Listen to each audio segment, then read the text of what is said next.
Venez me donner des étoiles.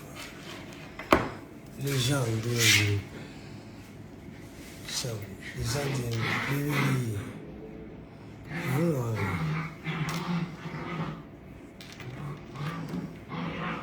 Lyon est là dedans, mais bon.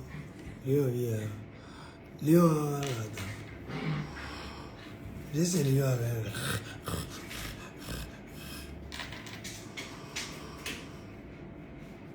Mais va arriver par ami. Résumé de la journée. Résumé de la journée. Bon, il m'a réglé montre à l'Amérique avec Gami. Et montre avait réglé à. Et bon, madre mia. Il dans la main, il ira. Et elle n'a fait rien. Il a là. J'entends bien le attendre, la classe est certifiée. Il y a deux autres. Mais au code bas, de WhatsApp, il y a quoi? Bio. Mais il y a peluche ennemi qui est 6700 peluches. La classe, tu vas au moins, mais bon. Mais plein de vie qu'on a la classe. Et il va au mer. Et gâteau, il y avait vu le long. Bojo na via beve va gbonye jo. Mso hala o be ni pele nyona e o be éducation. Parce que nous quand tu parles ne on y a même divia mandre. Et vient me ga royaume ni soko over. Premier on y dans les soukoulé. Yo. Eh ba aba me na mi. O msi micro ani msi micro re.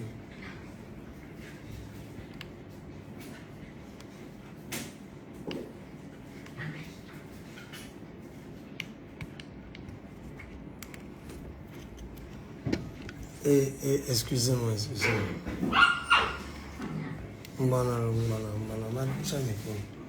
Je n'ai pas de lire. Et il y a raison.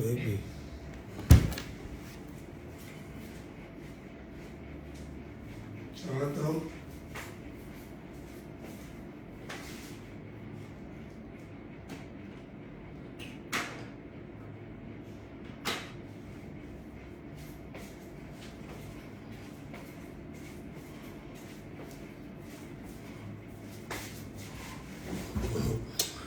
Puis là, je viens avec lui. Un tour à mi. Et si vous voyez que vous donnez tout peine, puis les amis, tout.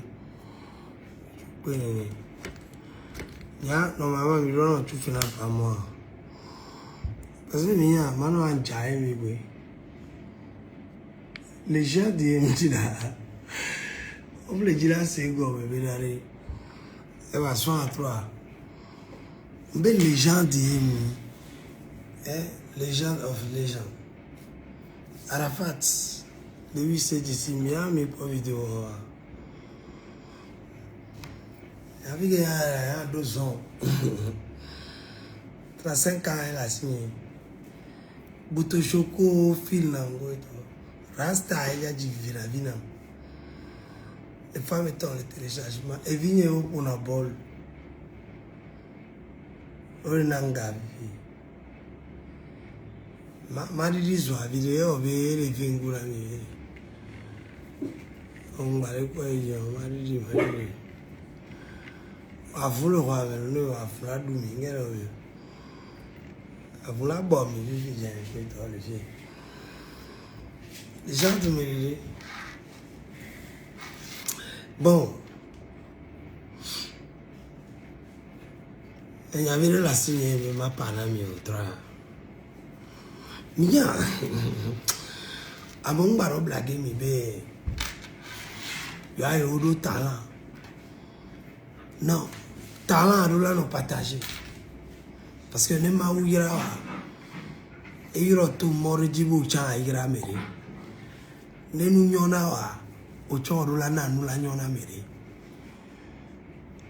Voilà, nous les avons. Voilà, nous téléna. Ben, nos vieux, ben, nous n'ignorons. C'est que. Gran crainte quoi mais bojo. Parce que minya ya mbalo me via Madak Pene a meko le pomme 317 personnes. Madak Pene a meko partager la vidéo. Madak Pene m'a vu qu'au fil na ma. Madak Pene entreprise ko de confiance au invité na. Madak Pene mi parce que Madak Pene meko dit Njagole. M'blon n'importe quoi souanti et au souhait so que mon plan il pouvait te boire. Madak Pene mi parce que Tomia o kunuko John Dia David le dunu quoi. Nyon ne le souris. Amere le divi. David le podi jo egbeto.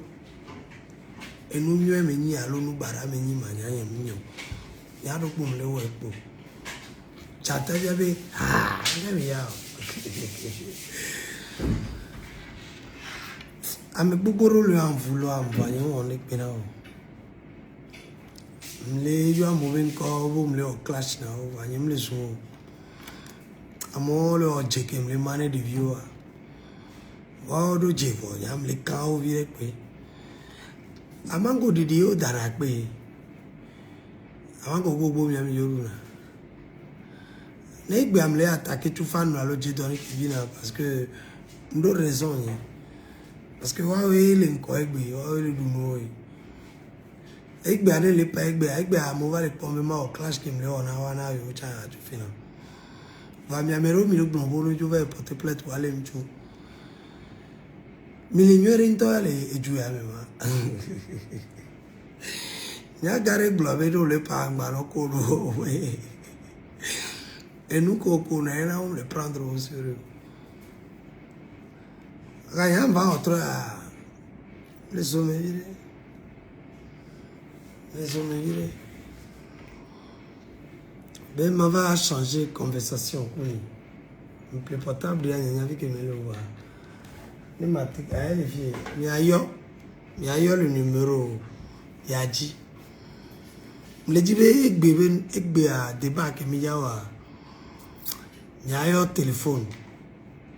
Va numéro a fait que mi la pas numéro aller. Numéro le Google dit. Il a tapé chez Akla. Centre d'affaires. Le Google dit. Mi la pas numéro 1. Et ne mi yo m'a décroché les filles. Ne nyare la mériciane blonam. Et nous qui on les Togo fio et mi les bloqué ma. Mi blenam. Et nous qui on mi ajoto et mi miom ne mi ava anniversaire. Mi yom ne mi agblena. Parce que nyam et nous a eu ma bimte o emeku. Nyam tele we. Parce que mi na nyam a no dépression. Nyam ba bla popo vi de ka kwa. Et voye bomru la confiance. O do vinho. Nyam ndo mi ave time. Chanta via be kere ya jo. Ndiba. Avule ko avelo. Pa vo. Avo pa vo bi wo. Be sa fi à la l'aise. Avule ko avelo me ngare onyo. Mbele le life ke mle ware Escobar chupa kala enviem. Mais que mi ma onu ana mo. Amour ko. Itogle ko si o agboma me va amour. Et il y a raison, il faut prendre la bière sur le Amérique 14 fil na. Quand on a vu, il y a un bouton qu'on commande. Et il ne m'a pas les filles, mais il y a des voix mais de toutes les façons, il y a pas. Quand on ne pas, mais 424, on est bien que 100 francs. Il y a des mélanges. Et Allô? Allô? Allô, président, bonsoir. Bonsoir. Note, merci, moi. Mia au débat avec ben moi c'est moi merci micro chanko to mia wo no ani egbe mia no caméra eko eleya Oh, merci micro. Et bien, merci micro, le nyanji. Allô, hello, Antou. Hello, là c'est pas là. Hello. Aku si ba fo ana. Oh, on va te là là. Oh, allez, oust, dehors. Allô. On a mis là. Pas de auto là. Ah, on va de auto. Hello, Antou. 1, 2, 3 et 4. Abu binyo là, là. Olé gars. Popo maze. Oh, et que là on y arrive. Popo mago.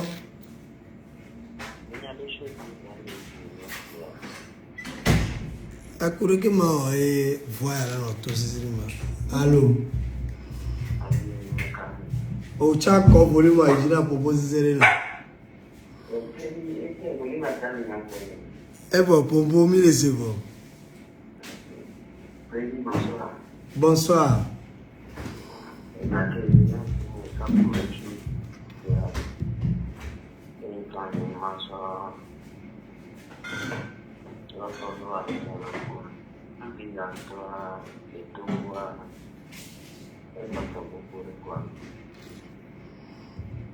Parce que il y a souvent Elema, Oyankola, chi portable, Aku, ou portable anam. Troyom ya do portable, ya portable plein. A Troyom vivije. Ezare mirula se débat. Egbe mirula débat fi. Mbona ma Troyom. So portable anam. Ni portable ya mba me ni ba ko ma play phone ya. Ma jo yo wedo me portable ya ma o. Mirula le ru amiru. Ba o mirula do. Nge. Non è possibile. Tele yo Pedro. Ora ma ngora ma bon mano ci vuole la sini. E so ci vuole nyawe.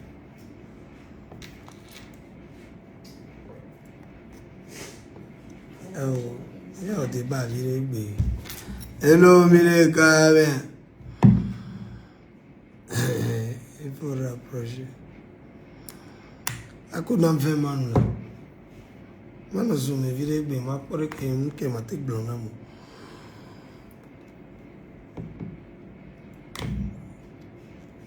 Emi a entrer les gens. Son gavi va. Aku de gavi au canal s'il te plaît. Ne. Pas les nouvelles parce que... Non, pas les nouvelles, non. Eso gavi va. Emi la te so gavi so emi gbogbo re. Ni so de be gavi ve. Gavi ara odo 1 2 2. Ego mi le camera. E blo. Gavi gbegbe ya.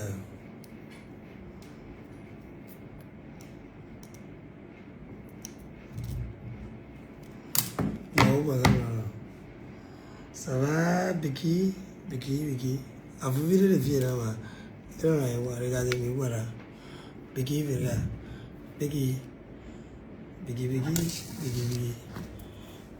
Tom.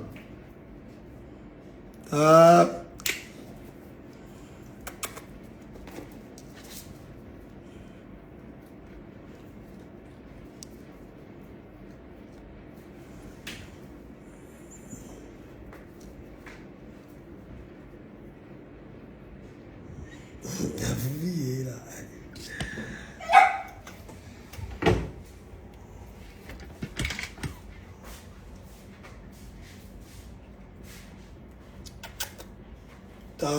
Right.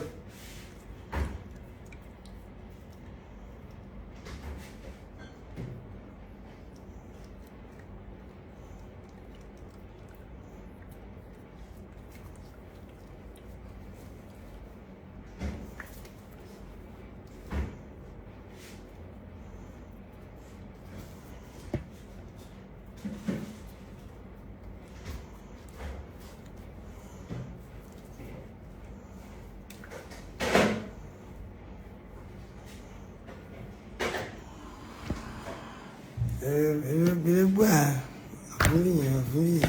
vous les cas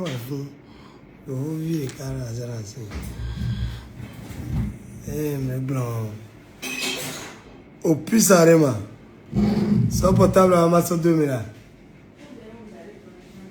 regardez on y va va au portable ouais somia ouais un petit colonne maman amola va blanc y a va rutana et ce matin il y a un débat alors ce matin hein il sera là un petit colonne il y avait problème il y a du nous il y a encore du nous voler non voir je suis busy à bien gamle mo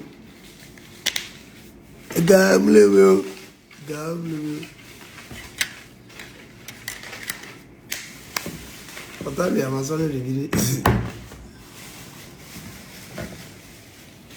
quand il m'a blanchi là vraiment c'était la vidéo fait un autre yana manu on y a ko la ero on y a ko la overo on lui signe que le o pota ça akulu tas mi na o sa Tasma. Tas mi on ba problem me ni je o sa e vini o school ntiro on y a nkinji le gno ya ro parce que on a nous pas poursuivre mieux parce que matin éducateur né des viraux le jumefier des viraux le suivre on va plomber arrêter le faire que les non et tingbe me les ans 2000 mais parce que il n'est pas bien les gens disent Togolais a makoso balo va les panami ben mi acteur mi blé mi Baptiste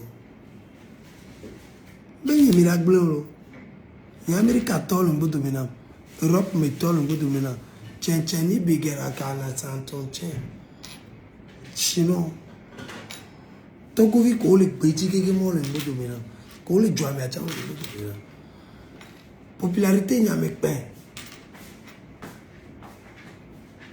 oh ndola panami que je viens on va pas popularité ni avec bien et tu le frustré y a bon o y a pata o bon ya o be jabo o la no pata ga nga dia e ja soirée nke me nyano so adu mi so adu so don wa Et là, toi aussi. adu a jo so na no Ah ben oui, j'arrive pas, c'est tout en français. Lipton awa nele masoko pour ya tungolo masoko pour tungolo regarde il faut avoir confiance à toi mais non de confiance même avec Petou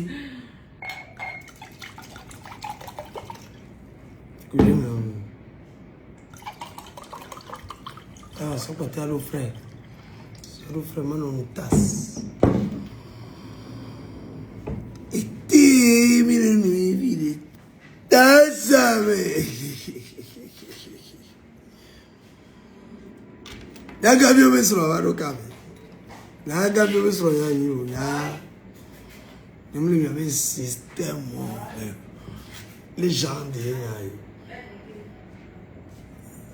ya de vieux ville là ya bon oboja frustré me do azavo ya ate me ko amobe gamo e Georgina mi enu mi awon na so president mi so oga mi a mi ba gbe lo no wo asa o ya ba gbe ko bi leza asa o do wa be raison o mi devi ko le te ko mi devi ko le o de client ko to ko bi ko lo asa wa o ba gbe yan o mi ba gbe ro le tu mi fi ya ba gbe yan we o be mi le ja mi censé là en plaisir là mon tout mi avait parole ne mi avait radio mi des autres pour me les blancs ils jamais s'organiser mais les 1 million 2 millions mi télé na garder vite bécho Mia mi ava gbe no a sha o to karebe. Mia le mi courage ha o bi le mo. A sha o lo do a to akata ava horero. Famille tellement honnête. Il y a que les blagnants les parcs de convocation barreau.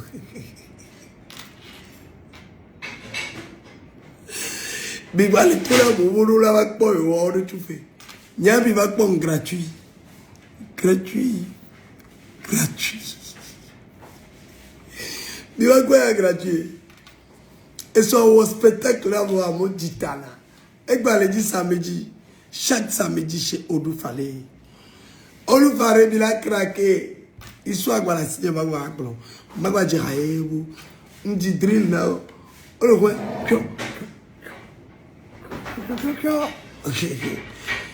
Et zomé.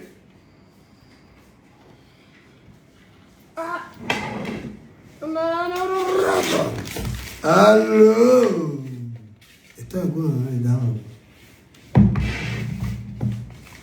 Les coachs sont le manger. Il y a des mouilles. Il y a des mouilles.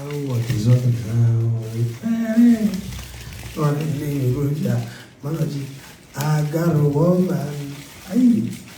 Il y a des mouilles. Oh, bon. It is good thing. C'est qui regarde pas. Agibati. Oh. Oyi ogbo abongo. Oyi ogbo abongo. Oyi ogbo abongo. Na. Si j'avais l'argent, mon ami.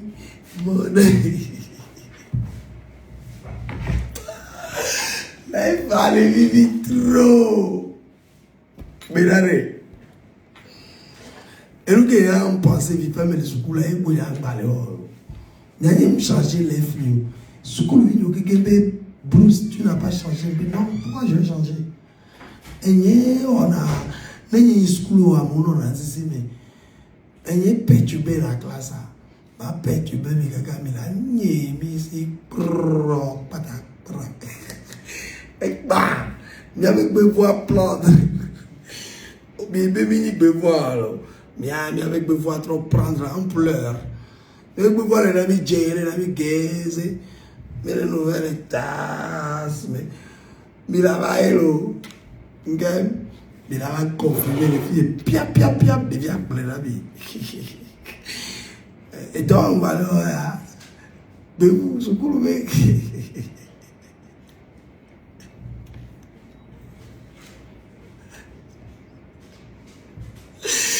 Ben, il y a du raviré. Parce que oui, si j'avais l'argent, mon ami, et voilà. Ce qu'on vit, le pauvre, les baisse, même Major a eu sa administration, les filles. Major. Sukulu kekebe major a ngbo be file lo me fi gaga mais non c'est possible major regarde les doigts millivier major veut boire elle quoi cavallo ensemble géométrique ensemble géométrique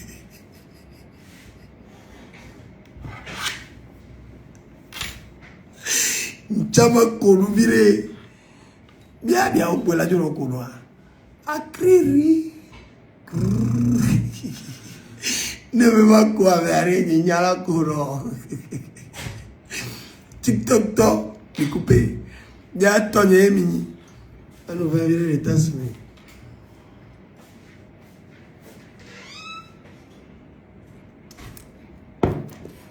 Dague. Un dango, ben ouais, Galago. Obe real dague a chica le soir. Real do dagger, oh, Jolovo. Real people dagger, oh, Jolovo. Oh, go! Dagger. Oh!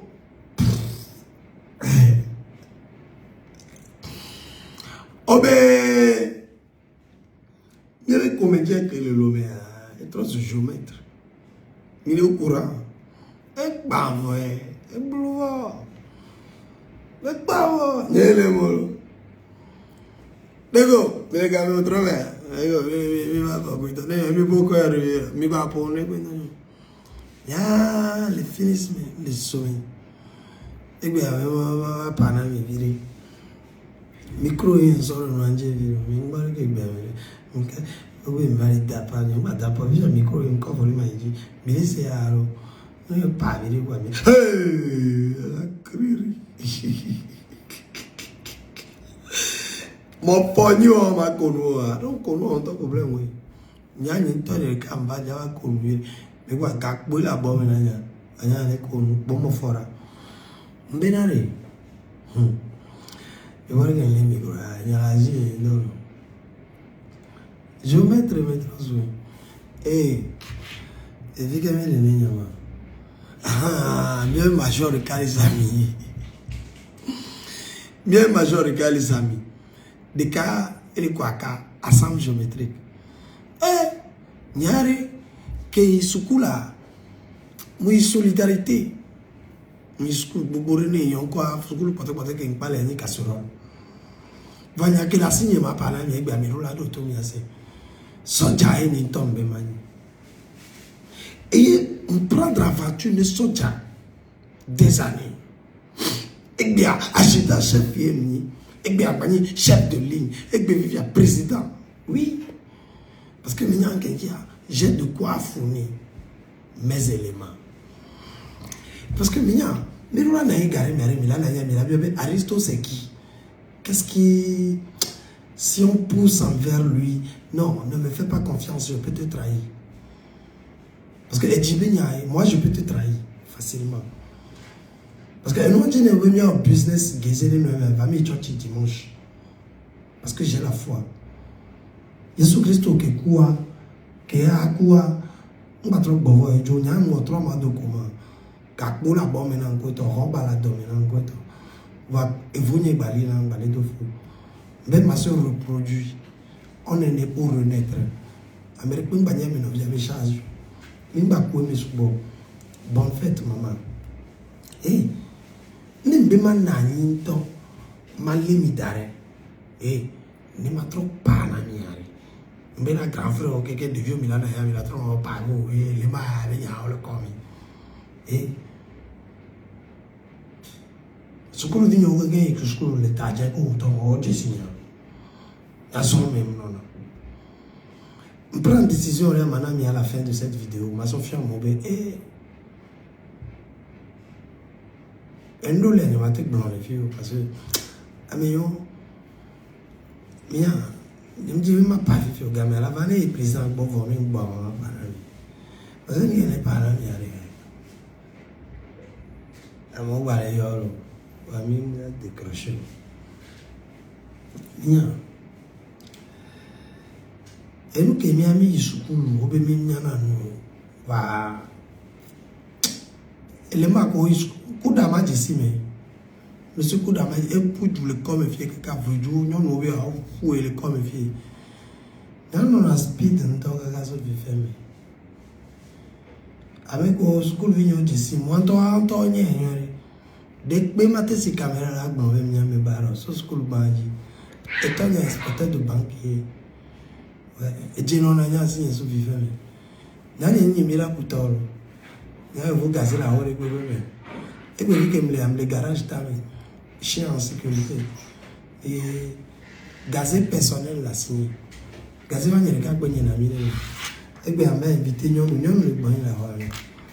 À quoi il y a un numéro gazé à venir là. Je partage ça. Mais bon, mais nous avons quand même un hypocrite, mais il n'y a pas. Nous avons ringa me virer. Parce que nous avons passé bébé soir C'était comme si le soir, je me balais. Je viens au séminaire, je suis fan de ma bobane, je pas. Vous savez, je pas dire.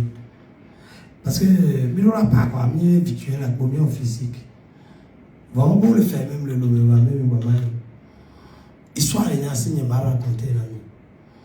Avant, vous n'avez même là au point de problème. Et nous, nous avons pins. Et nous, Barak, au milieu, nous les traînons, mais nous parlons tout le blédard. Et je me connais pas. Et puis, nous avons trouvé pas. Nous avons pas mis sur le football et la forme. Mais il y a tout fait. Et nous avons mis dans les tout béra. If you go, come take your bag, remember me if you there. I'm the dream. I'm have the dream. I have the dream. Je rêve. Misérable.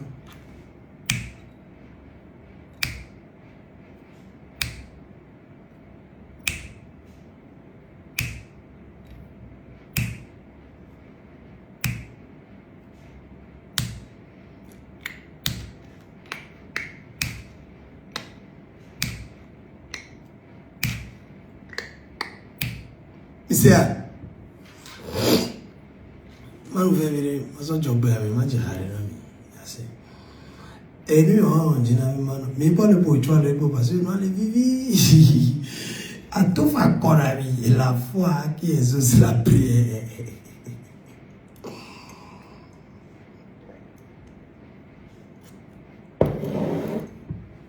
À mon où les filles là, souvent, sont connus avec le groupe O. Pas de harina. Il y a un china qui n'est pas avec le la signe d'aba Jimmy Bon. Vanyanya moke Jimato. Lava Pomé. Fikem le ya we ma America. Mleti potable am le cheme na moga kakawa isubu boy. Amova le bidido. Ka avion me lodo we no konam. Va mba busuzo kakawa ma jihare. Ne maso prouver. Après sentiment né américato do ameko le vivere nama benjava jimi gbo wa ni nyari ke ma ora va jimi gbo ku botoro ko ngombe kwa mero ko le yo mi tere jinyo mi muna me mo réussir enya la signe ndo nya no tro ya ni mjiha wa ma blo nya na mi ko twala vire la era comme pour beat les dit mais borra de beat alors ma pas ash on the beat et rado beat ash on the beat I have the dream agenja jenyi be non ni buto ambio hano non ni divide ambio hano non kwa po famille o ambio hano e to kuno kuonyo fele ambio hano est profond. Il y a un ragon, mais pourquoi virer la maman dit moi, t'as se virer là. Arrête le blé là.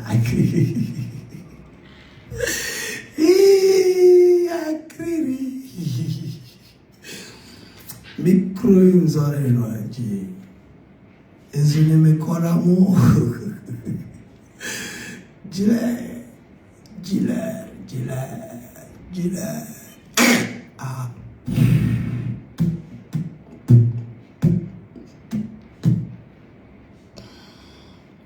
Le cas même les relations avec Bori. Lo aminja se ho. Rawa hanyore. Gaha mi rase. Ne mi o jeze bo mi ma se ho. Mais pourquoi elle m'a dit harami? Mais abonnez-vous, mieux avez des gens. Il y a sur le TikTok dit, mais côté méchant pour moi alors, mais bien dit harami les oublier.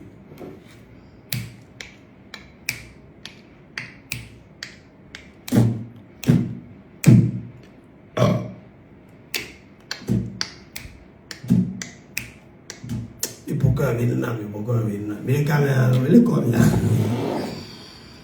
Et nous, on va nous commis parce que nous avons soirée, parce que les gamins, le chairman, les gars, à la vie,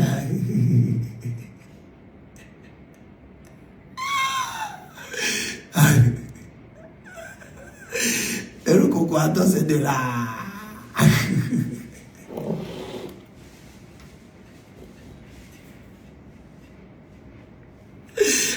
À blâmer de tous côtés.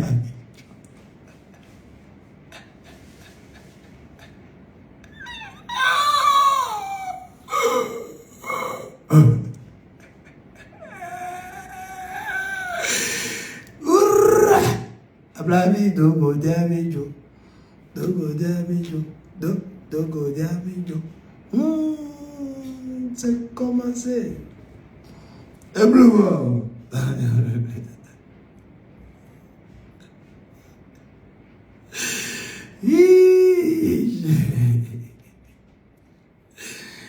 Shooting, show les mecs, mais le colo sur le débuté soirée. Bon, Madjira, mais globe chanter. Aristo, chante-nous. Madjira, aucun bois, Kenjava, dit à la fin. Si j'avais l'argent, mon ami, je bâtirais une maison. Si j'avais l'argent, mon ami, je bâtirais une maison. Là-bas, dans la plaine air, et bon, on ne l'a pas dit, et nous qui nous avons mis le chou là, et nous avons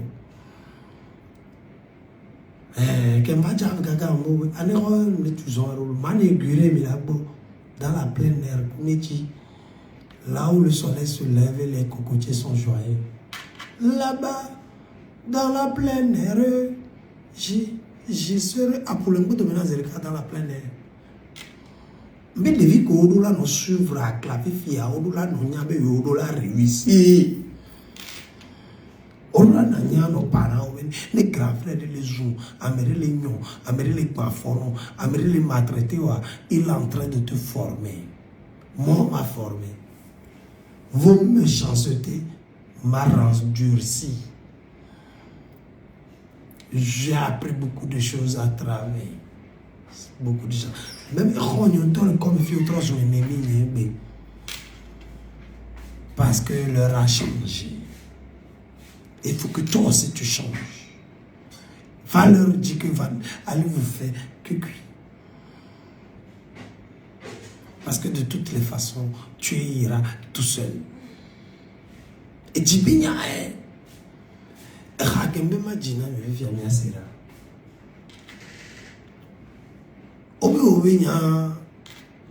mon mariage, je les salons que les combien, mon divorce, il faut aller fonctionner. Il faut me donner l'eau. Il faut me donner de la vie. Oh, il y a divin. Il va pas. Non, non, bien donné. Va que ma dîner, et viens, et pour la bolle, viens pour la bolle. À des moments, je dis, viens, viens, on y plus le Togo à Zaré à Benzema, on doit venir au carrière. Il a pas, oui. Alors, on a dit, mais il a été embêté. Il a dit, il a dit, il a dit, Rakenda Jigbia, et on avait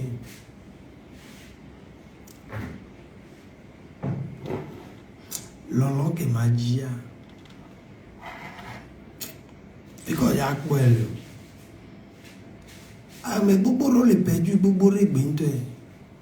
Il y a qu'elle est blanc, mais elle est non, mais elle est soumise, on le perdu. Donc, il y a qu'elle est fini, à mes siens, mais là, on a un effort pour de fidélité. Qu'un Guelate réussit à la base d'un point connu, d'un nouveau venu dans la venue. Ah oui, Jésus-Christ, papa, non. Non, on y divorcé. On a 3 ans stratégique. Nous avons 3 ans stratégique. Nous avons 3 ans stratégique.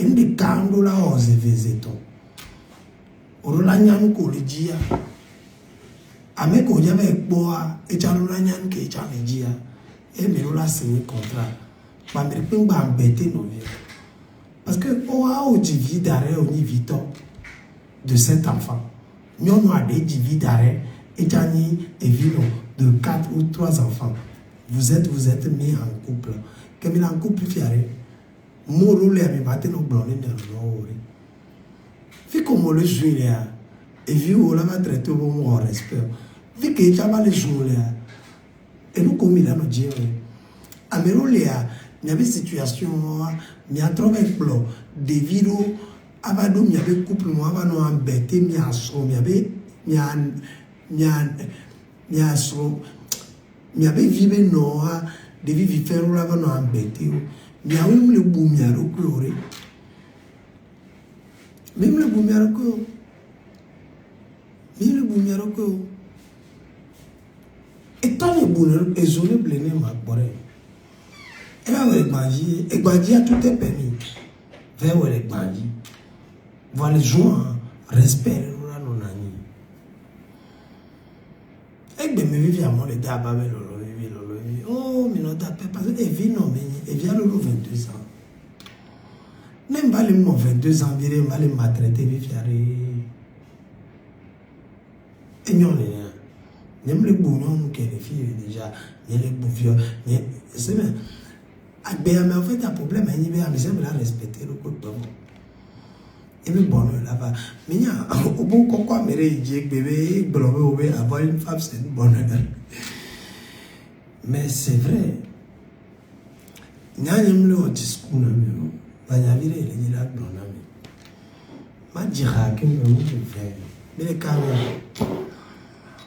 les hommes on voit me dit mais ma s'exprimer viré parce que à mon les bords que me les vivre on les second je peux vous garantir que être fidèle avoir une fidélité confiantisée d'au moins 3 ou 4 femmes c'est mieux de s'identifier français avec même les scènes que me dit la plaque je dis avec moi et nous, comme il a c'est le plus important. Non, parce que nous, les dit là, vivre plus ça. Au-delà, nos fidèles plus. Non, à la tête koukaba. Parce que, il y a un peu de filles, nous, même non plus du propre auto. Et tu as deux gens, et rôle gommé, et voilà, bien oui. On dit là, organique capote. Roba Victoria, ano gawa son gawa kwa jo no plus roba vi. Et quand on le plus roba vi de apé plaisir wa. Nane de vide madu nous ne madu plaisir nyowe. Plaisir ko o so mais 1987, 98, 99, 80, 80, 80, ah plaisir on sou mais pas film ni so. Film que Stine venait après de toi plaisir et roi que do et mon et red boumé et coup non vous devez pas faire des choses comme ça vous devez maintenant donner des plaisirs aux autres qui n'ont pas eu de plaisir les enfants qui sont autour de nous alors d'ailleurs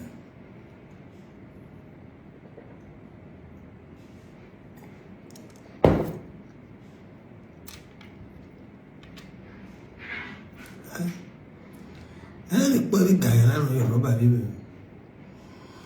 on plaît bien là on plaît bien les boutons on a plaît bien là-bas assumer cuisine les pépés assumer ça oh crème fraîche ça d'avoir en réalité ça déjà bon vie niçoise ça niçoise et une bonne vie agréable on a même que on l'a investi là. Si tu commences à avoir l'argent, il faut être fidèle et commencer à investir dans les vrais trucs. Et on a déjà beaucoup avec les projets chauds. Il y en a 5. Alors, Il y a Gabi qui sont à l'aise, quoi. Il n'y a pas de mais ça me doit la décider. Il est life. Fidélité ou à contrôler. Fidélité à mettre le lomia. Est-ce que vient?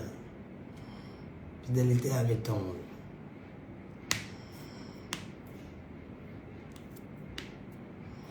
Fidélité à mettre. Coco, budget de vie. Merci. Fidélité à mes temps. Voilà, ma va blender après. Les directs que la suite. Parce qu'il y a des trucs qu'il faut vraiment. Que ben, parce que c'est des trucs qui peuvent toucher. Et c'est des trucs que il faut vraiment nous le dire à vivre 160 ans, 130 ans. Il faut que tu maîtrises des trucs comme ça. Et le gars, il faut qu'il maîtrise aussi. Parce que n'est pas un ennemi. Il y a amour, dans amour, il y a sentiment, il y a des choses que nous sommes que nous soignons, nous sommes tous nous disons ça les mots et mon ami, toi et puis la minto, voyez soin, à coup soin, à coup viol, parce que ce gars se respecte. Mais il y a des gens qui sont respectés dans le Kouéroua.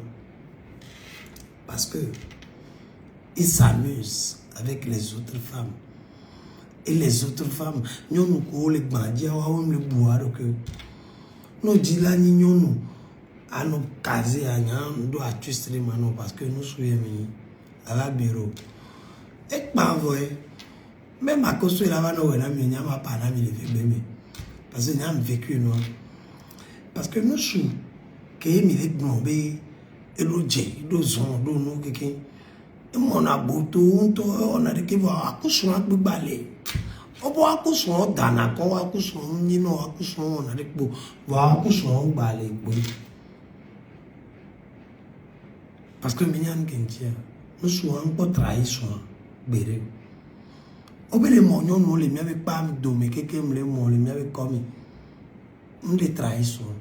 Mais il y a un côté qui est les blancs, les trahissons, le que nous avons là, c'est comme les belles niveaux. Nous sommes les Kodivi. Et Kodivi, voilà. Non, les voilà, tolé. Au Franani, on avait santé. Voilà, ils aiment s'amuser. Et nous sommes là, c'est des. On doit couper nos lafios, pata, voir. On doit fou la pata, on divise la fille, pata. On l'a c'est là, on cogne, on le hume, là, on voilà. Et soit ballon, et chaque ballon a soit au vieux. Nous, qu'est-ce que question, le niveau nous choix. Nous avons vu comme quoi les bandits, quoi, et les odeurs, les engages, qui là, nous sommes des zéro capote, mais. Robe à vie, mais. Agnon, nous, les bandits, robe à vie, mais sur le pire. Nous sommes les fidèles.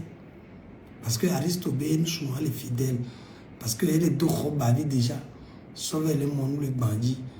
Et de deux, et les pensées n'est pas venir, qu'il y a une bataille d'Ivibou.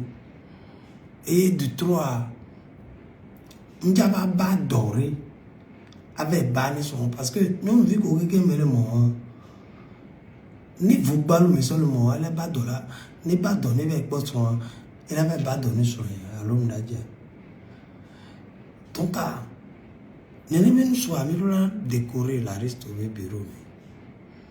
Nous sommes quelqu'un d'autre préparé. Nous avons décoré.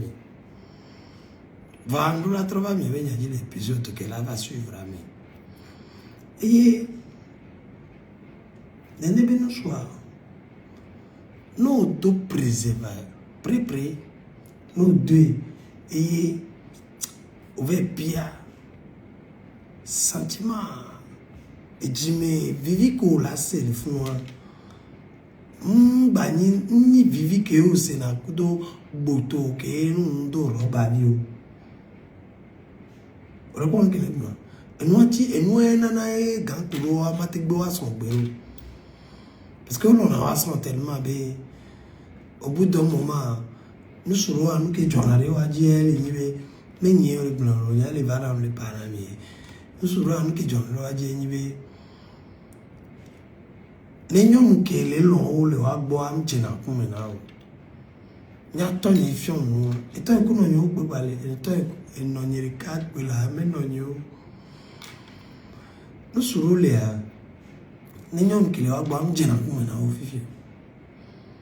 Et nous tous les bandits avec bon fantastique au Qatar ou à Donglo Vilna ou quoi on vit qu'on y a boire ou boire de na dratonné boto qui là ou mais oh on y perd dans j'allais que les parents elle est profond elle est clofond n'y j'ai pas eu sujet on dit que non devait bien me fier ni ça. Et Aristo, dès que vous mariez ou divorcez, on va dit qu'il y a trop de vie, il y a des soins, nos soins, mais que toi. Anthony Benon, si vraiment je vais refaire une vie de famille, ma trouvé sont insignés, quelqu'un soit raison réclamé. On parle d'arrêt. N'est-ce no big beer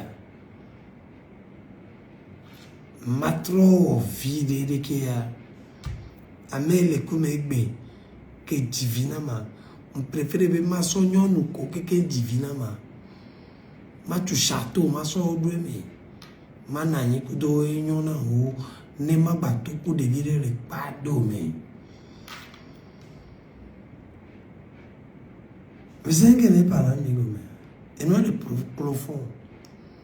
Mais je peux pas ou non bien. God est niga. Message ne me paye. Lorsque nous la paye, mes vies, on choisit à des noms de cannes, on va me venir, on va me tomber. Non roule on choisit la paye à mes bé. Il a diviné nous sous. Il a diviné des caricats me tourner nous sous le corps. Moi, oui, choisi, c'est la nature qui les a choisis. Mais maintenant, ils sont culpabilisés avant nous joindre. Moi, c'est normal. Nous roulons, au diviner nous sur l'eau, au bas diviner sur l'eau. Nous roulons, au divin des cas et vire cas, tore cas, vire cas, tore cas, vire cas, tore cas. Mais ma culpabilisé, la nature a choisi, oui. C'est nous qui c'est comme Obenya ni pédé. Et n'y a matin ni pédé. Ah, mais bon, on avait matin ni pédé. Et n'y a que. Obenya pédé là. C'est clofond. Eh, parce que non, un mec qui a été avec blanc, même ni pédé. C'est parce que mon mito me n'est pas. Mais mon mito me n'est pas. Battre problème, ni pédé. Nyara mere gbagbona awu bayonko dede awu nko ya mi on gba bloquer mon Facebook be yan obe mi adowe de gister fi o le mo ameson le jo amene obe o nya dowe bo o jo le mo ameson obe o nya dowe bo o jo le mo ameson awu mo ya ke yo am don tinyoro obe o nya dowe bo o jo le mo ameson Nya dowe. D'Amérique qui va plomber mounya dowe.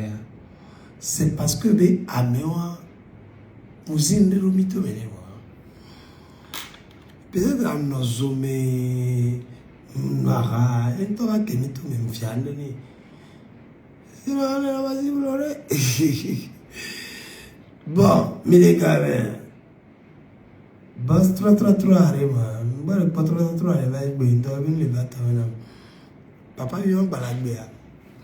Papa vient déjà des autres problèmes. Ma diana minima bas.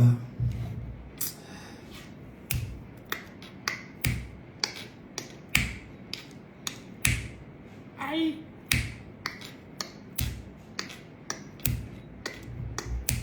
Mais il n'y a pas de problème. Ya vas a ver a Mohamed grabo.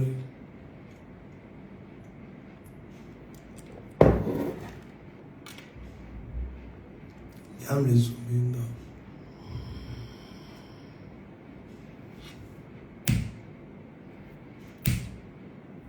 La musique là. Oui, ben il y a la musique. Même nous, il y a un bon de nous ce matin, c'est bien. Aku. Akwe. Akwe. Voilà. Donc il y a un monde de non dit. Ouais, ouais. Et nous, on a déjà vu. Nous, on a déjà vu. Les directs, mais nous.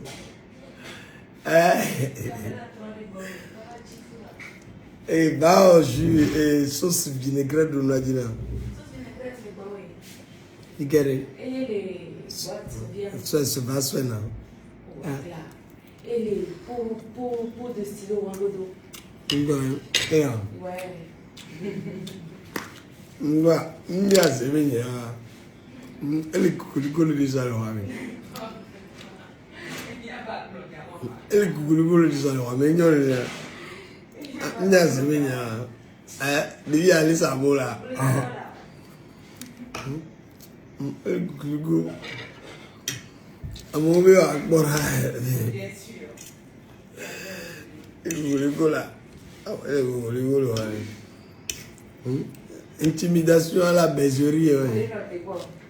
Mbalo te kwa mo. Nyanja atise.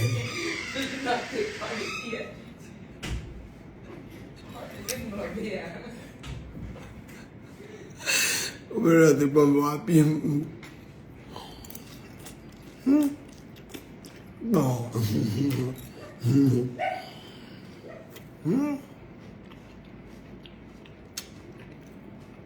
Panto do fune ya boy. No, ame buye lola do fune. Ekpa o. Ndoro.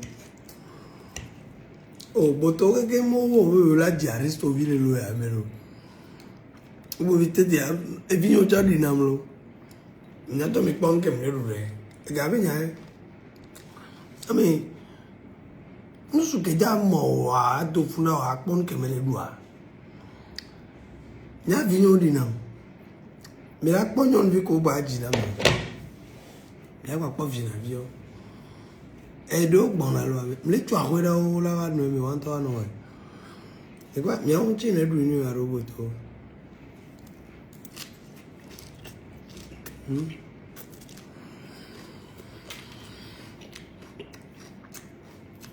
Ah bon.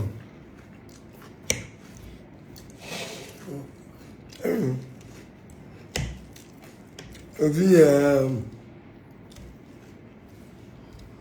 elle n'est pas mal.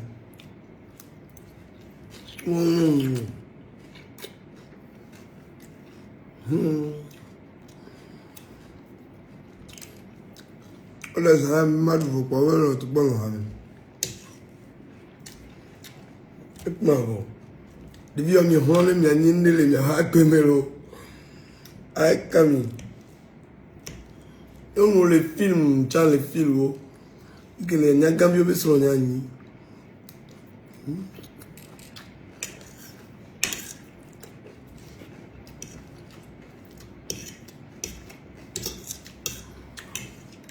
La victime ni le victime. On ne blâme pas la zedo. Mais là il te sur la garabo à sabodum là. Il te sur la garabo à obotemia. Non, le dit là, ça boit, parce que Gano avait augmenté. Allez, Benamé. Vu que le dit, a lancé, qui veut épouser Aristo? Oh, non, il vient le web cinéma, et mi bama et nous. Vu que le dit, nous devons n'en gagner ça. Et tu peux dire, on partage mes photos. N'enchier, mais les dégogolgo, le roi, mais rien de problème, il y a. Gogolgo qui disait être de géomètre. Ah mais vraiment pas. Non, les gens vivent juste. Parce que pour la qui kidnappé me l'a violé. Mais notre 3 jours, tu vois, il a kidnappé maman de montre la d'arrêt. 22 millions. Bigué. $1. 27 bateaux. Il a tapé $1 à l'intérieur. 22 millions. Mal d'arrêt. Et on est là qui grappe.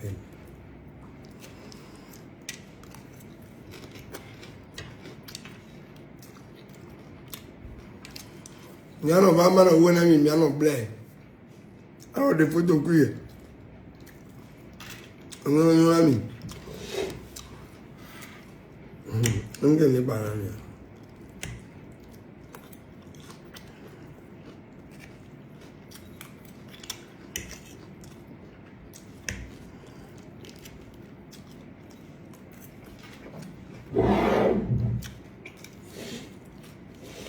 Les gars.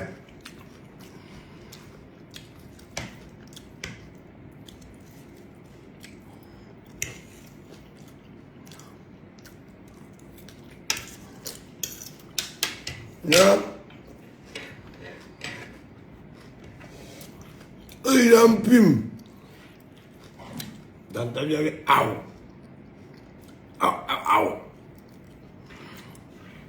Non, quoi, mais quand on a direct, il y a un son, il y avait vieux, man, quoi. Il y avait no conneries à. Il y avait pas mis les à home.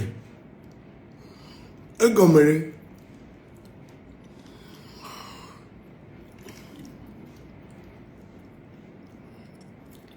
Dentro di sana due là. Il y a un truc qui se passe à l'homme.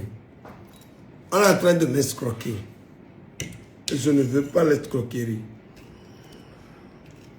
L'escroquerie, je ne le veux pas.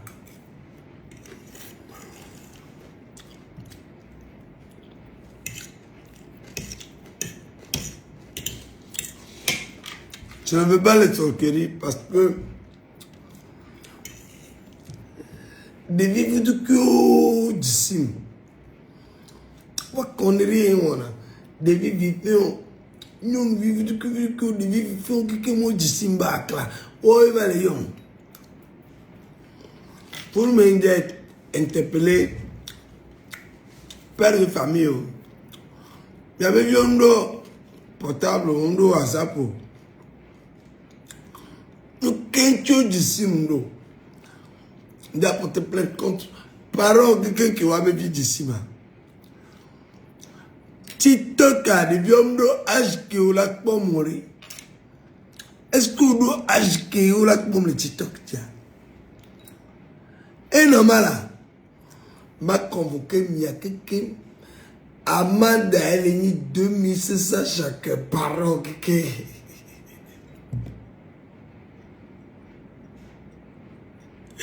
J'avais le comaro.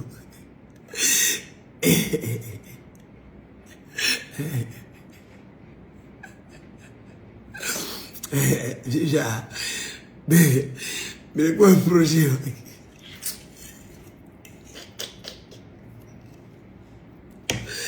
Tu as des souris qui passent en regarder, c'est rare.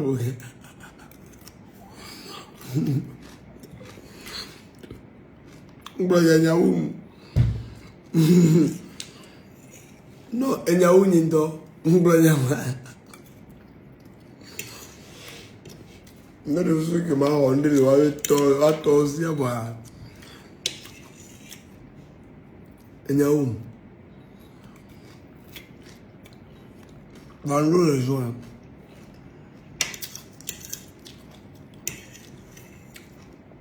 Parce que, oh, il va n'a rien te battre leur connerie. Il y a un homme dans soumis. Oh, il n'a rien battre les désordres. Oh, mais vieux, mais éducation, il va le OFI. Vendre les engagements. Les petits de vieux là-dedans, et puis on va pour là, non. TikTok, dis on pas TikTok, je te vois sur TikTok. C'est quoi ça? Non,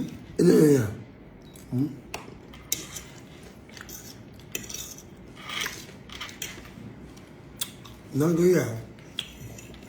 Il a géré pour la situation.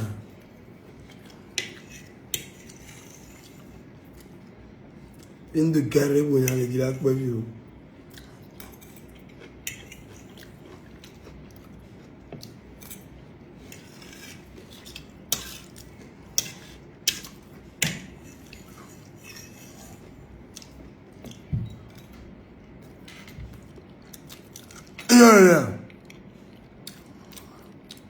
Ignore.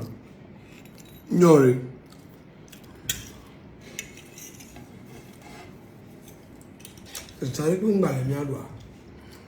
À quoi? À coup. Pas de nouveau.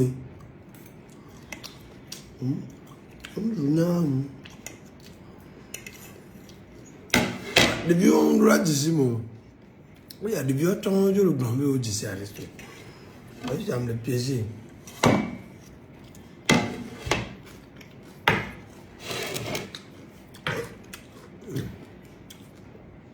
Olive le bout de Dieu, viens mais toi.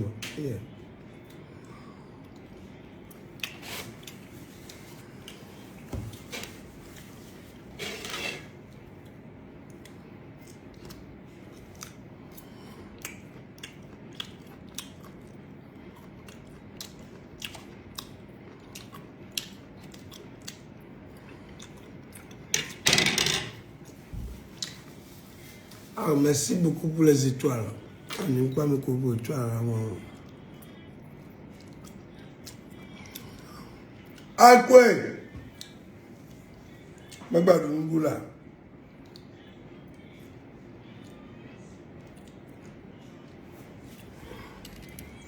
Et combien? À moi, vous n'avez rien d'autre.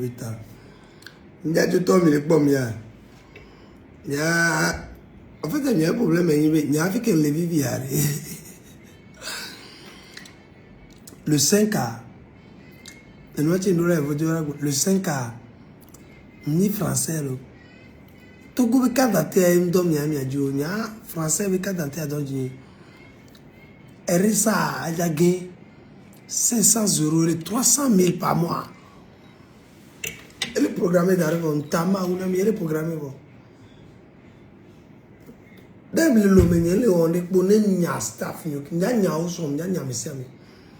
même la roue me dans le moi quoi me au courant de cas il vaut le tout 300 000 nam et vini ben noir autre message être non reversé 600 € par mois nam parce que et on a 1800 €, il a trop 600 € nanya même le fait même il y a les pommes à bord. Il y a une qui est là jeté pour la couleur parce que maintenant c'est ah mais n'en pas sonner maman ah mais elle est programmée voilà mais quoi là mais la tellement sauf je m'y allais on est coupé les miens quoi j'oublie ah couper là venir ma sauf je me voir on vient ma sauf je me dire ah mais quand le voter on y est a dit viens André le voter à gâteau me combien nene mi ve du ajo yo e quoi aristo mi le fait même mi kokun mi ta mi yo vous deviner amelo la ma mi était bête pour nous bien naïque quoi aristo dégage je vais faire des photos va t'enculer vidéo ya une heure de garder parce que me le blanc mouro a mi attention lui cadre combien Master Jazz a un temps fondant là. Il y a un mec qui me dit il y a Moussa de Lyon là. Bah, mais Moussa de Lyon a dit ça. Il y a un rap avec qui me dit le méfier est arrêté. Le nom tic pas mais qui est là pour porter plainte. Et ça boum le madouma. Morgunga. Ouais, le madoué. Attends, mais.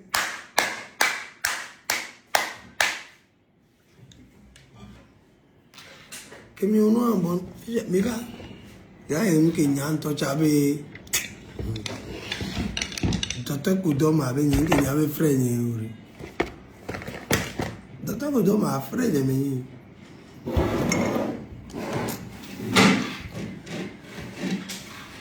Docteur Kodom le lomevi qui me l'avait.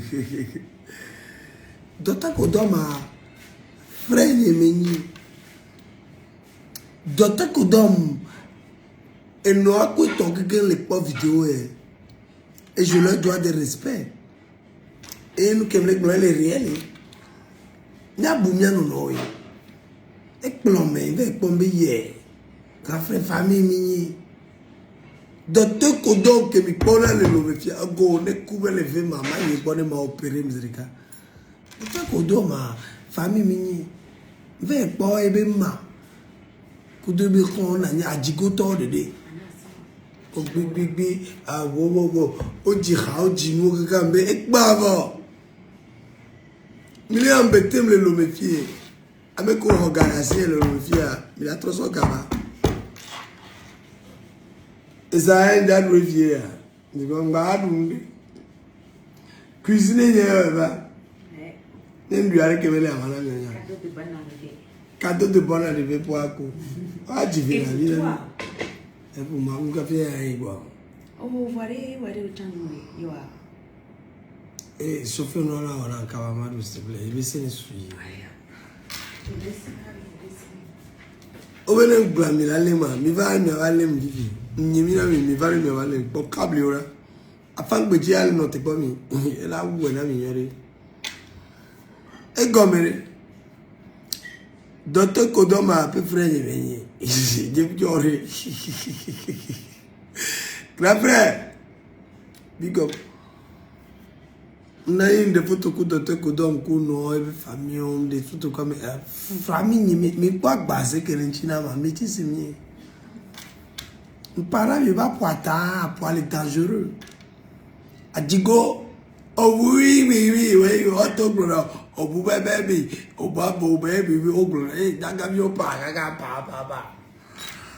Et que grand frère Docteur Kodoma a commis le pomme noir et a grand frère non le pomme à big up non. Les pommes que les blancs là bien. N'ignore.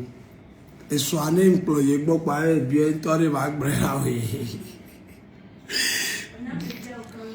Ndiaye boit le bureau mais avant de combien il boit. Docteur Kodoma. On peut même comme les facilement les mains. Frère de Méni. Docteur Kodoma ne me toi frère de Méni. C'est normal et bébé quelqu'un mais je dois avec quoi là signer contrat avec partenariat. Je vous regarde bon encore toi vigno. Elle a soigné oui. Ah, non. Regarde le molde le vieux. Ok, grand frère Docteur Kodoma, big up no. Et y a le ami voilà bro. Adowa me va na be no yo me be nko pola bo we ona ga me ai o plevo. Eh na me de no atele lo me vie. No atele gboni ma wo mi an geze ke nya me koni so. Ami le po nya me TikTok o ji o ba.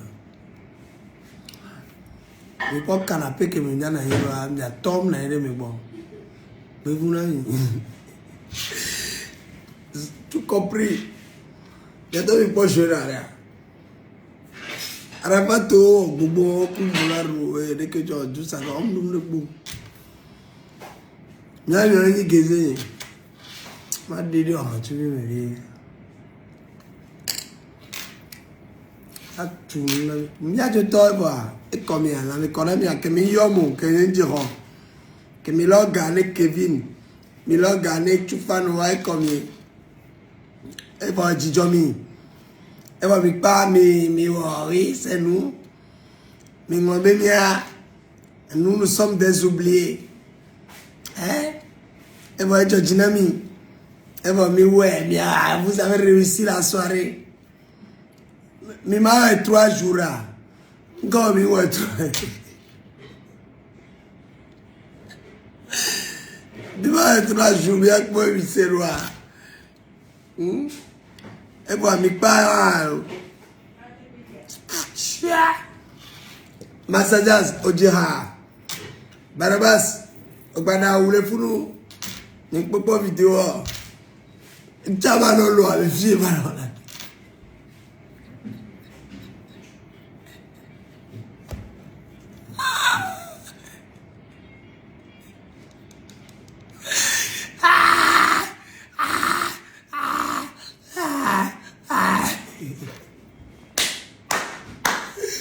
Eluye mano, la chue que Njamano lo aveva mi combatterà. Oh, Njamano ikola lo combatterà. Oh, n'est pas président de la République, on l'a certifié, ça. Au tir la Jessim. TVT, Anyamadi, TVTV. Vérité, mano paradi. Mi bawe. E ga ko wara go ya ro. Masajas ga go ya ro. O ba so gogo. Parabas, ó club piscina be kudo galo.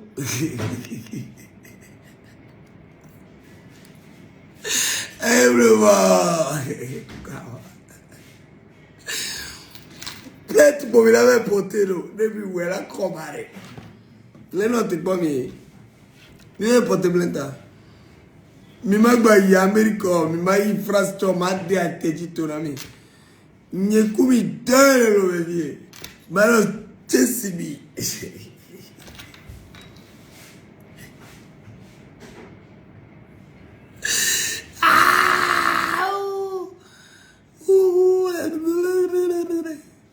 Le pomme on le second. A mova be nu kemle on tu fa no ama ora e ocha. Be no tunama. Masaja sa so gavana maduro e gangba la sinu enchi emle zunro.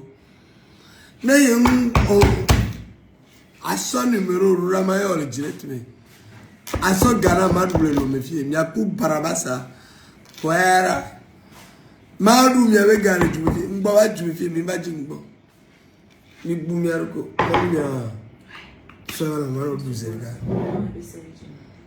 Mo gbogbo wa photography wa gbogbo na wa. Na bo nja di be ja ba o nti. Me get to na. Na di o ma ka wa no.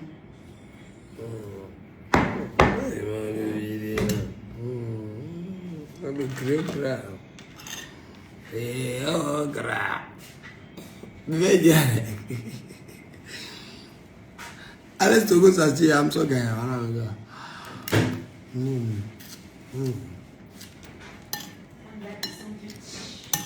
Cuisine ya semdo. Ayando.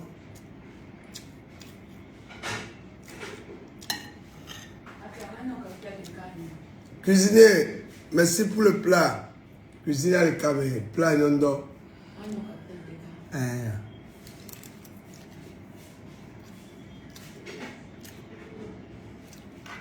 Je ne sais pas si vous me vendez. Je ne sais pas si vous me vendez. Je ne sais pas si vous me vendez. Je ne sais pas si vous me vendez. Je ne sais pas si vous me vendez. Je ne sais pas si vous me vendez. Je ne sais pas si vous me vendez. Jin on bati jora nan si ko mo nya king balum ja pote blenjo na ya pom ya ba ho ora la ivare on so na ba ho fion ya pom ya to ora la nya to nya ya agbaji mi agbonya re ko nya do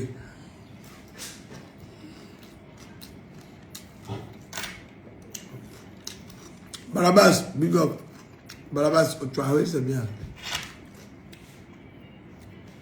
Richard about it. Never go get away. It's power. Game when I am better, my middle. At least to think it all. I am a boss him, you know. I want to go with me, I make boy. I'm not very good. Adowa mais ils sont les frustrés mal. Adolumi. Elle a mis les frustrés. Alors que ne va border. Ndai fo gbo yan sin gbe. Président de la République ne ye gbo pa bo. You no problem.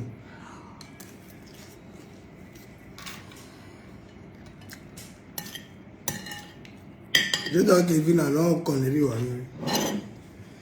Telo on va dire ngba. Mais il y a Kumelia et Oya Marmita.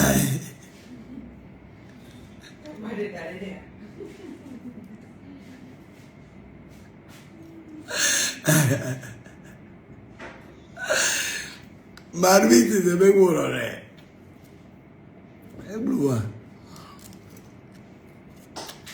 Me dois un peu là.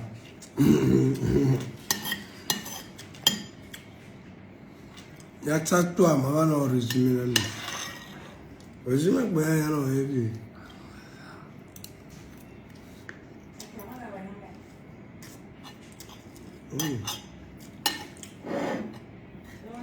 On ne va pas me vidéo après.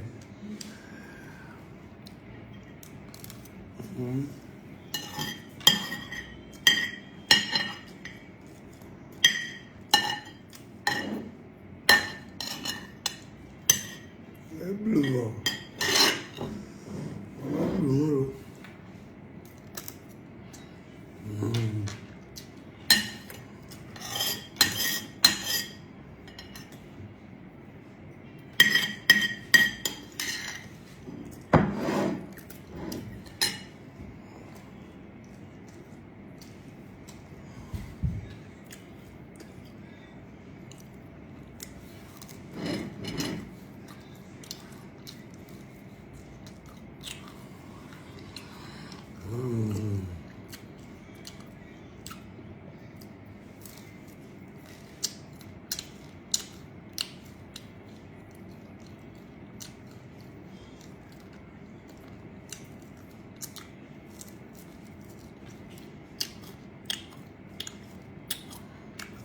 Après, il y a ce nom.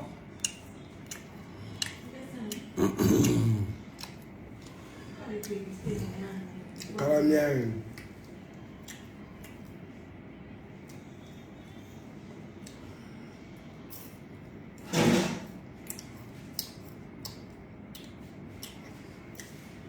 Il y a un capture de cas, mais à partager mon franco mini, mais même venir dominer, mais on est là. Les gens d'Avado. Mate pour du là. Autisme le loi, mais.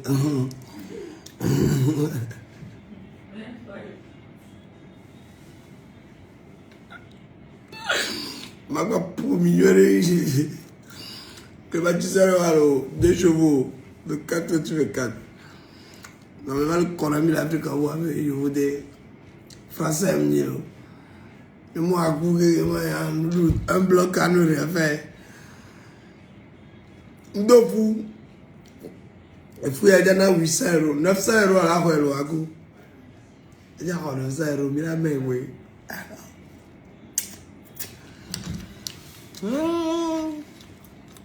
Le terrain de c'était une femme française gagnait les ça.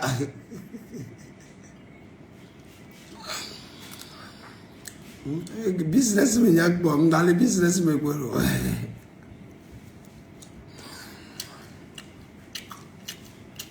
Et yo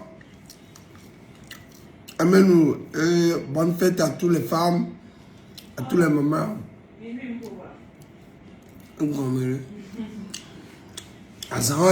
Parce que là, le bébé chaque jour. Une fête de mère, maman au cinéma, elle fait enculer. Là, on a un coup chaque jour. Mais on a comme là, ouais. Ni blogueur, mais fête de mère, pour là-bas, on est les net idiots. Il y a un peu de on a bien. On va se mettre. Un des événements que je vais me m'a promis. Je vais me mais toi, tu me connais avec la situation. Il va embêter le tu as mal les filles ne viennent pas. Bon non. On va y aller. Ma petite pommade. Non, mais aussi je le dis, mais donc on m'a accord avec feu rouge jamais. Le marque le feu rouge mais comment mignon. Après président de la République Aristote le Blédaï. Ndadiago. Après président de la République Aristote le Blédaï. Numéro de calme il y a signé que me récupérer le monsieur. Le sommet. Le sommet me récupérer.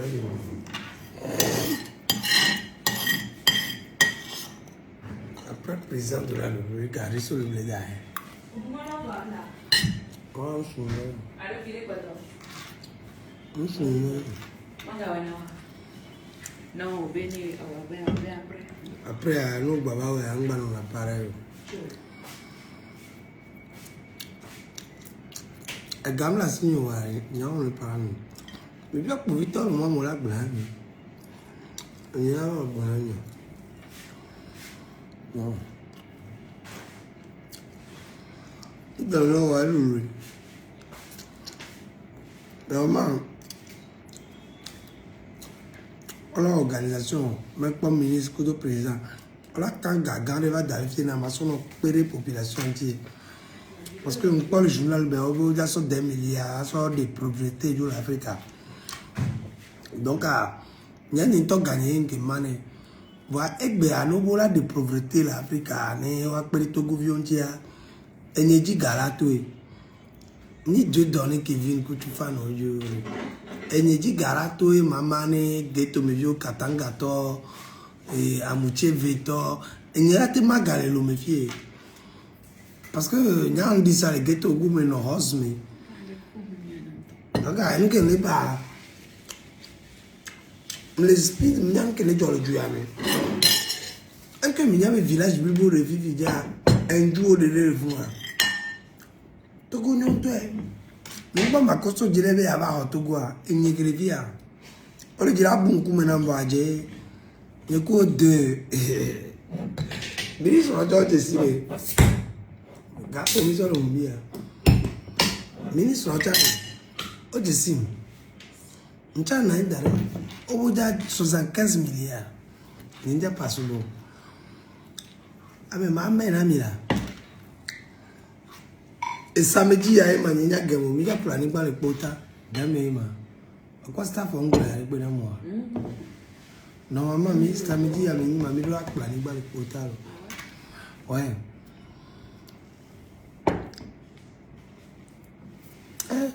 Mais pas au l'église, on le tue nous n'en voit des vieux à Rome. Ministre, on tient nous à Rome, à vieux blanc là, oui. Encore le pont là, mais non. Ma cave, c'est bon. C'est tout, normal.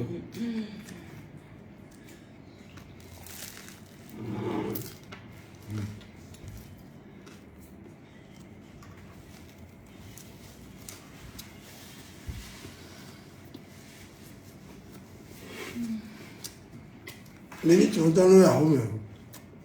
Avec du blanc là, le péché.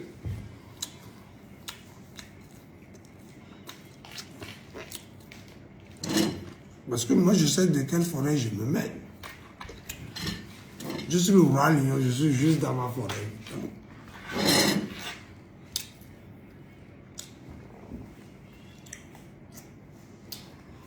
Je suis dans ma forêt.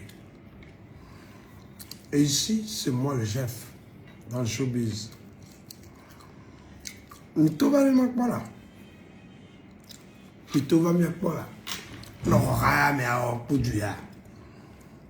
Rien, mais. Nous les mettons. Mais toi. Mais toi. Forêt, il y a un d'ailleurs trop de Togo. Il y a trop de Togo. Moi, c'est clair, monsieur. Je vais tout le Togo. Na mereja toi là va boye et ni la nouvelle là Mais il y a que mes 40 ni soleil yodé. Moi qui la suive à mes 40. Milano dollar, tu vas nous tuer Togo avait fait. Avec quelqu'un qui a ployé yodé à. Vague tu bats toi déjà 2 ans encore comme les longtemps. Les millions de dollars américains. Milano jo Jim ne doit. Salaire que l'Amérique on a mis 10%. Il a signé partenariat avec Visa. Il a reçu mais parce que bien il a bossé. Il a dit là vous dire alors il a vous dire il avait donc on a 10% ou 20% Togo. Voilà qu'on visait. Mon niveau on l'a baba il vous dit qu'il est avec bio asile politique. Alors avec Blabé Togo Niaï au chasser à Podin College Volley. Non, tu vas aller en France et du coup, il y a payer pourcentage. Visa Togo ya non là. Il n'y a pas président. Tout ne vient pas les va. Regarde, à mes vagues pour me sauver en 4 millions. Et ce qu'on a, j'ai rencontré le service de visa. 4 millions, et ce qu'on a. Aïe, vous de quoi? Ou 104 millions. Mais il y a un homme qui mais elle est venue sur. On a pas de famille. Il n'y a pas de choix. Il y a un peu de gabarit du yaï. On peut voir qu'il y a un clato à mes costumes finalement à résister d'arrêt. Togo villa y Paris là au shopping là boy. Avec les produits avec vieille school l'Amérique là. Il y avait au il y a que les blancs les champs. Et c'est là pour vivre bien et à on y va. N'avait comme il y en a nous et mi attorney procureur et mi avufoni mi oa. Mi awem le Sénégal gon. Avec les produits à les school l'Amérique. Les school l'Amérique à Niawari. Et ni Amérique ABC. Américains ont le pomme, on y avait vraiment les pas. Et nous, les amateurs de l'on a un caca en chama blonde. Ah oh. Mentalité le métoie. Vraiment la trop. On le trop chavo. Présent, tu as le pomme. Vraiment les pas à l'homme là. D'ailleurs, il y a un d'ailleurs. Mais que les secondes, moi, je vais les secondes. Quand deux motos, je vais go deux goudrons, je vais deux pas de la vie. Mais Clébito est dans la classe là, les vies. Il y a des blondos comme ils blondent ça. Hein? Des tiaïros.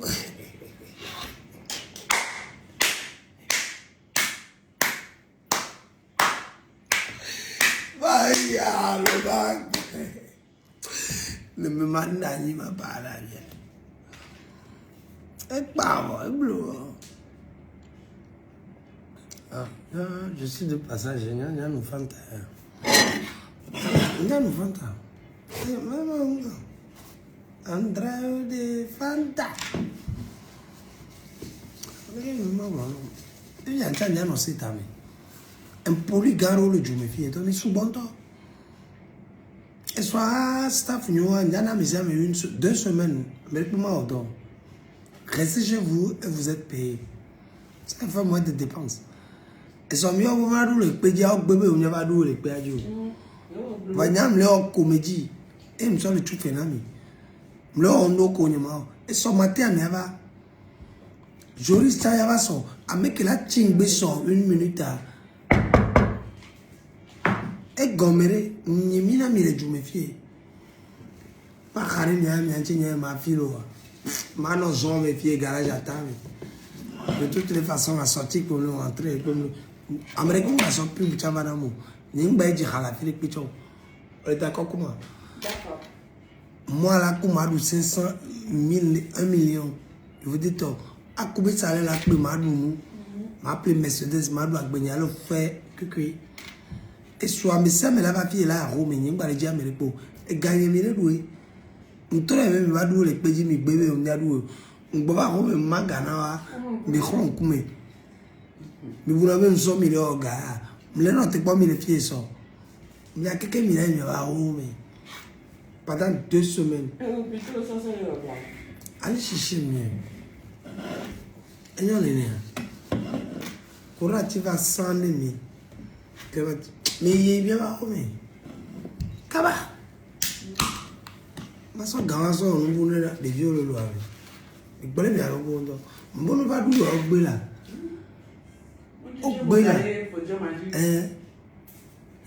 mi ya gbe fún mi ya arga no te pa mi so ni we na mi ma si camera le mi po na jo abi gba va nto cho won la jo na mi wo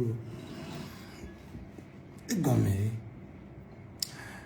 enyo ni apo bi to so na e tu 100,000 la mi le bu mo cuisine da na mi bien que bien me bon le dire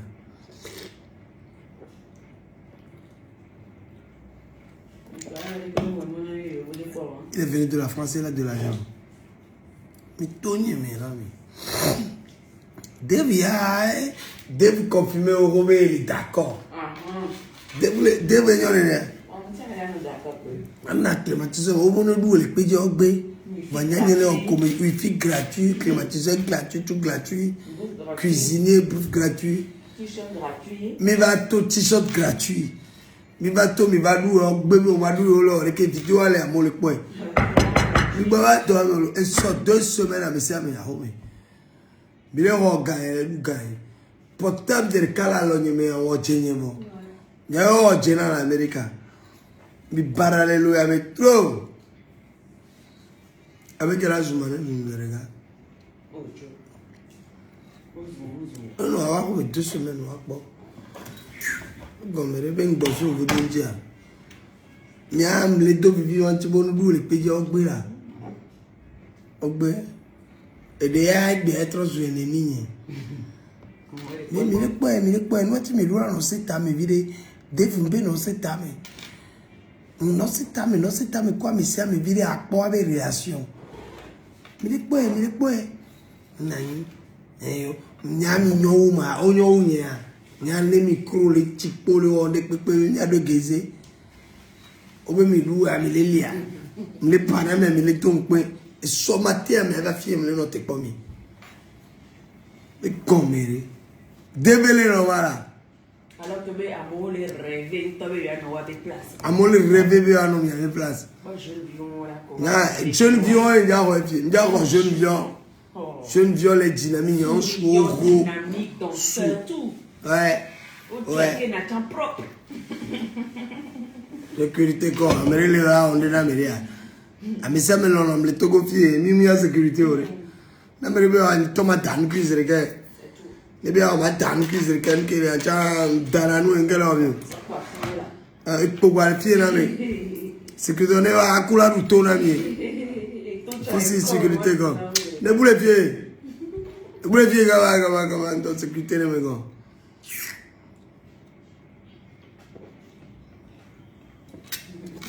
Você vai se sécurité agora só já colhe momento ganho só já ela proteger bem ministro yak kudo só já o momento lá só se ministro da sécurité ele assim o que eu ave fosse a ministro da sécurité agora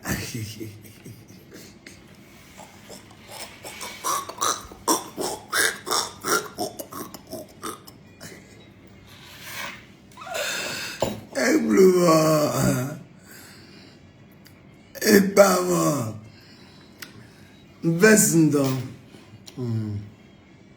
ora o e so mi no te bo ma tufia mu la chi ma o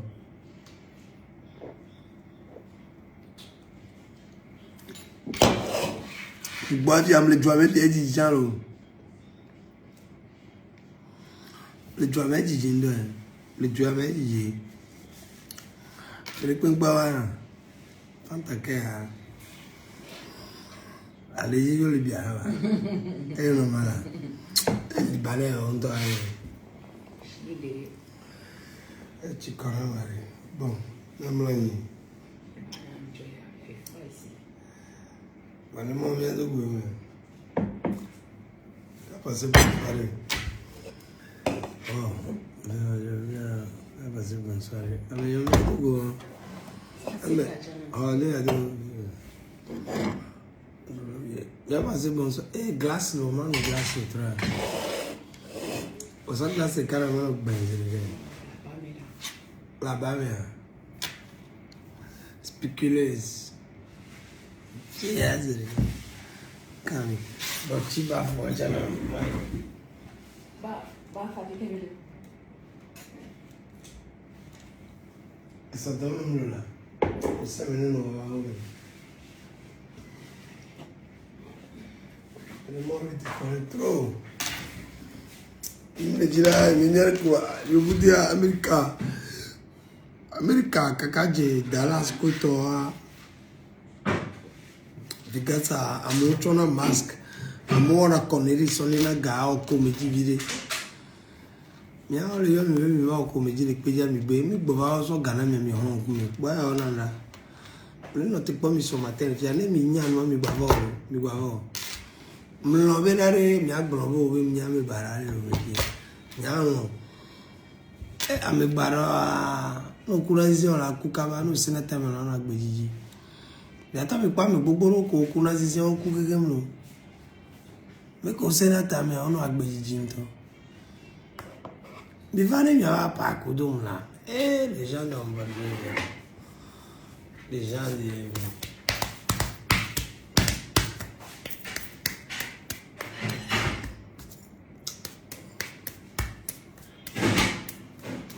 la me voglio il colare lo avendo lo devo le guerra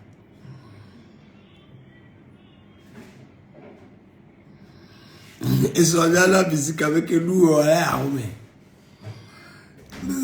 aveva una suscetta a molti fiori ave vrele ma già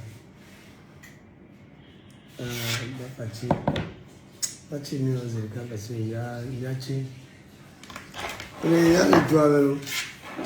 Dave, on va tuer un peu pour le normal. Dave, depuis que on va 50 € pour Dave, elle est normale. Autre son ennemi est là.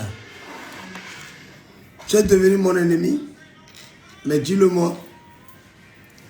Que ça, on a un gars. Va que Bobaka Kutubia, on balance 4 € pour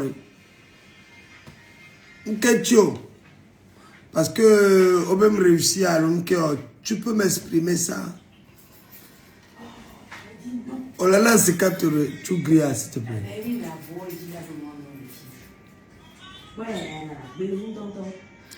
Yom solo, yom naso, yom le WhatsApp dinaso c'est 4 €. On le yom le jijoa. Omnia no e prenonia. Onya WhatsApp ni 150 € à l'heure. 30 000 €.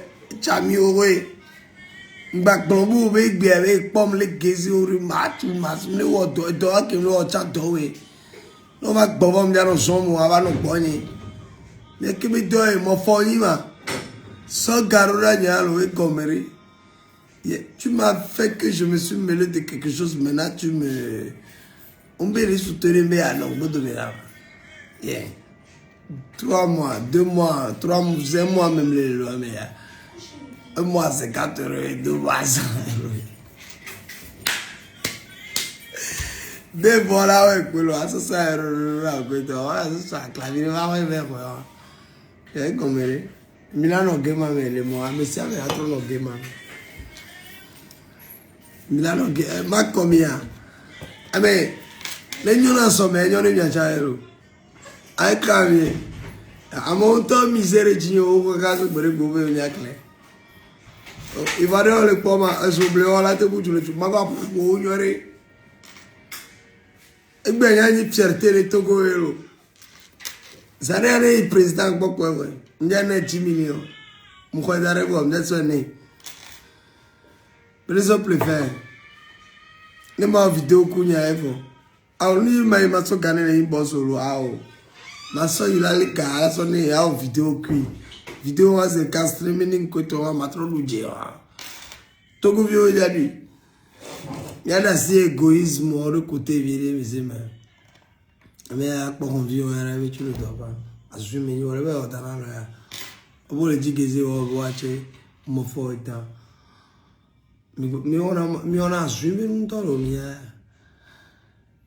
e cavi e dai America e dai China sharp nya raza mnyelo e gengo da ke wa myo Babylon ndom nyima Dev son ram ele nyeko do me dev la ka me vie 100 euros me ko so zirka ba oyange me la ti ona ma dev no so 100 euros na man tama uno dev tama uno be no so 100 euros na ma oyange nja so wa ma so da mo ne review vendredi nimba on review ko review vale to puna no na 100 euros ko la na ma no so na Nigeria au mercredi madame molne de vieux mercredi soir ma vidéo le film rapon voyez il molto la dans review gang balasinho beg no et no la tenant 100 euros hein ma so da molne de vieux mercredi on la ma so molna au jus de vieux le don pour va même va Dieu à néro ah et Charlie mila trouve mila pan ke mila wa aibe la sora sa problème pas améliorer si devra comme ton ma programmer mercredi ne devio mercredi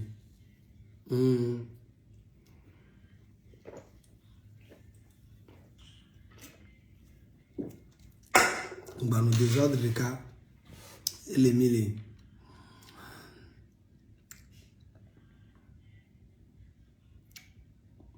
ya gagne l'union ya franchement ok le mangba je no choko il a on le pose maintenant les jobs que ga les mains les gens de bon ni vale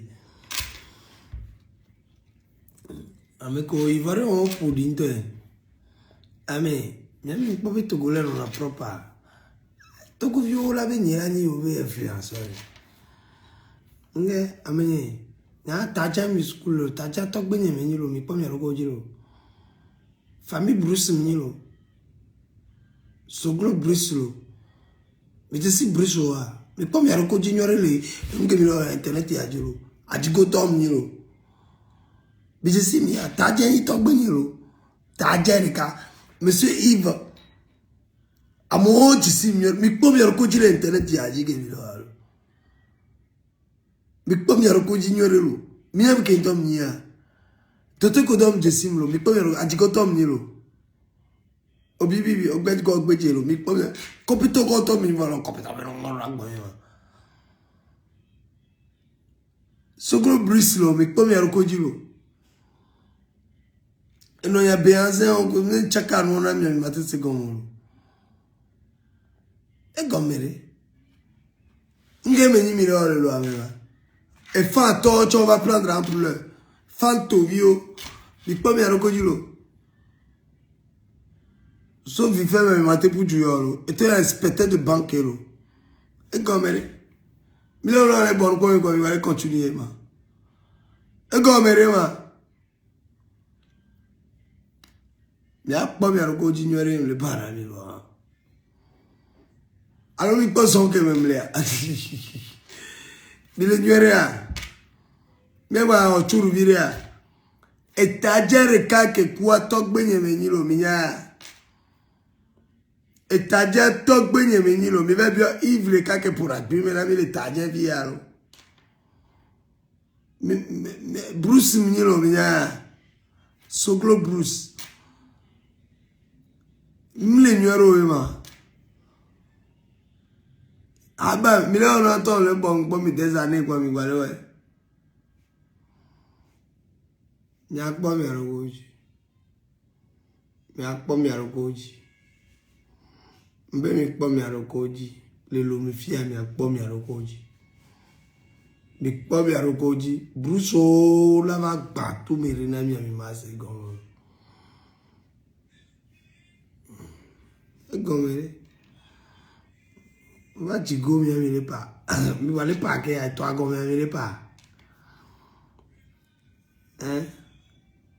ma wa si amele ni pa le fi ni apora e comere yeso me atona voi ya po mi arogoji e zare bonsoir